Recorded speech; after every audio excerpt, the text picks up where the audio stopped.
Hello and welcome to a demonstration of Flight Data Recorder 1.6. First of all, I'd like to announce that global transform probes are no more. That's because they've been replaced by transform probes, where you can configure the origin you want to record the transforms from. And you can also configure the playback side completely separately, so you don't need to break the objects you have just recorded. Speaking of recording, what is better than recording a single thing? Yes, many things, like all the pieces of an avatar. This is why new tools have been added to support full body motion capture and more. You can find them in the Flight Data Recorder add-ons subdirectory. Take a look at my next video to learn more.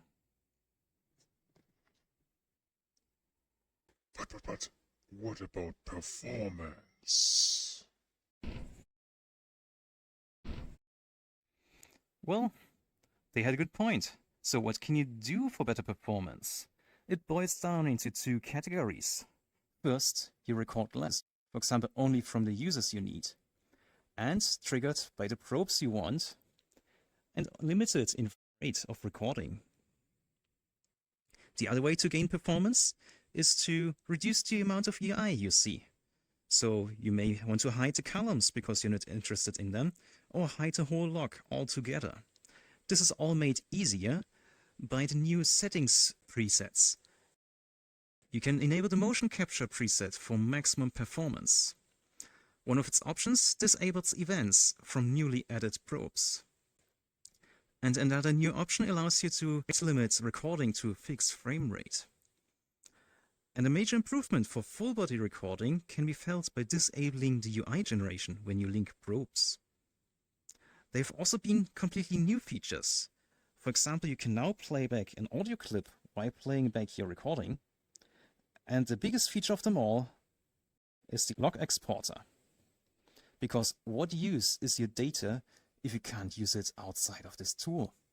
This enables new use cases, not just for developers who want to analyze their log further, but also for researchers doing experiments within Resonite.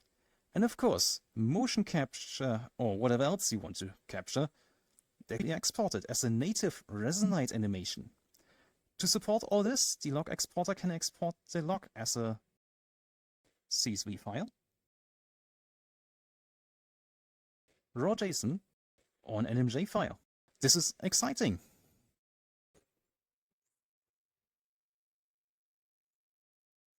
Well, so exciting that it's the end of the recording, but isn't it nice not having to repeat yourself?